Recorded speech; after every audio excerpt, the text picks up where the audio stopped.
Bonjour et bienvenue pour ce nouveau tutoriel de physique-chimie sur la densité.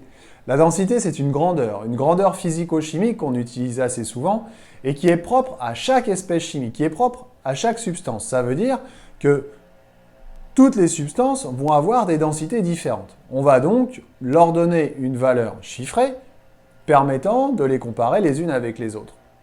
La densité de référence, c'est l'eau. Sa valeur, c'est 1, c'est une valeur facile à retenir, et on va donc pouvoir comparer les autres espèces chimiques, souvent, avec la densité de l'eau.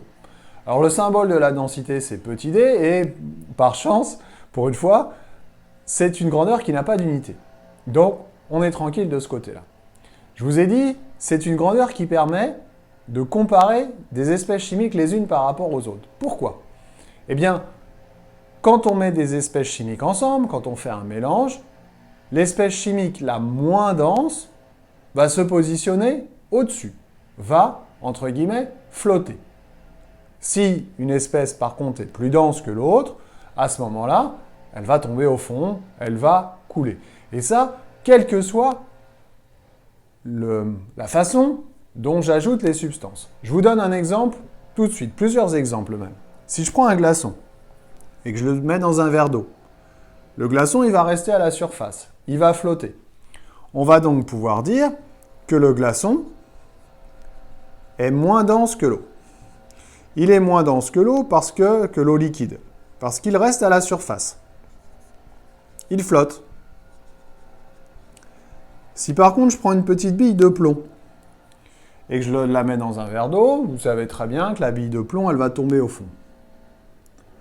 On va pouvoir dire que le plomb est plus dense que l'eau.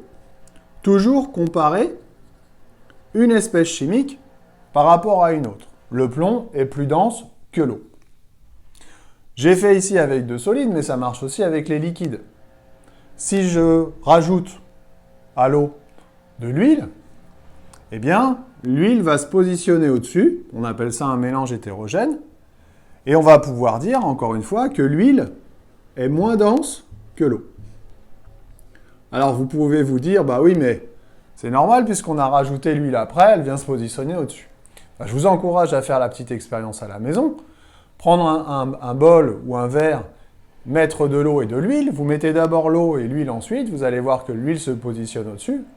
Et puis vous recommencez, mais dans l'autre sens. Vous mettez d'abord l'huile et ensuite vous mettez l'eau. Et vous allez voir que, même en commençant par introduire l'huile en premier, eh bien l'huile va tomber au fond et l'eau va se repositionner. L'eau va tomber au fond et l'huile va se repositionner au-dessus. Donc, quel que soit l'ordre dans lequel vous allez ajouter les substances, vous aurez toujours l'huile au-dessus, car l'huile a une densité qui est plus petite que l'eau. Plus dense, ça coule, moins dense, ça flotte. Voilà, j'espère que j'ai été clair, puis je vous dis à bientôt pour d'autres tutos. Bye bye.